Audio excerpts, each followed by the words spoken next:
रखडलेल्या कामांवर सांगली महापालिकेचे विरोधी पक्षनेते मंगेश चव्हाण यांचा धडक दौरा, ठेकेदारांना दिला इशारा। सांगली मिरज कुपवाड शहर महानगरपालिका येथे विरोधी पक्षनेतेपदी निवड झाल्यानंतर अवघ्या 2 दिवसात मंगेश चव्हाण यांनी आक्रमक भूमिका घेत शहरातील रखडलेल्या कामांची प्रत्यक्ष पाहणी केली। गेल्या काही वर्षांपासून प्रलंबित असलेल्या विविध विकास कामांचा आढावा घेण्यासाठी त्यांनी शहर अभियंता आणि संबंधित ठेकेदारांसमवेत सांगली मिरज आणि कुपवाड परिसरात दौरा केला। महापुरुषांच्या पुतळ्यांच्या कामांबाबत त्यांनी प्रशासनाला स्पष्ट शब्दात सुनावले। डॉक्टर बाबासाहेब आंबेडकर यांच्या पुतळ्याचे काम 1.5 वर्षांपासून प्रलंबित असल्याची खंत व्यक्त करत 14 एप्रिलपूर्वी पुतळा बसवला पाहिजे, अन्यथा संबंधित ठेकेदाराला ब्लॅकलिस्ट करण्यात यावे असा इशारा त्यांनी दिला आहे। त्यानंतर त्यांनी संभाजी महाराजांच्या स्मारकस्थळी भेट देत कामाची पाहणी केली। शहर अभियंता आणि ठेकेदारांच्या उपस्थितीत काम तात्काळ सुरू करण्याचे निर्देश देण्यात आले। कत्तलखाना परिसरातील भिंतीचं काम रखडल्याबद्दलही त्यांनी तीव्र नाराजी व्यक्त करत काम का थांबलं, अडचण काय आहे, तातडीनं कारणं द्या आणि काम सुरू करा असे आदेश दिले।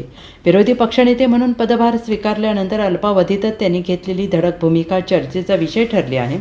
काँग्रेसचा तरुण आणि तडफदार कार्यकर्ता म्हणून ओळख असलेला मंगेश चव्हाण या तीनही शहरांचा समतोल विकास राखण्याचा निर्धार व्यक्त केला आणि या पाहणी दौऱ्यात महापालिकेचे पदाधिकारी, अधिकारी, नगरसेवक, नगरसेविका, कार्यकर्ते, संबंधित ठेकेदार उपस्थित होते। शहरातील रखडलेली कामे मार्गी लावण्यासाठी पुढील काही दिवसात आणखी आढावा बैठक घेणार असल्याचं त्यांनी स्पष्ट केलं आहे।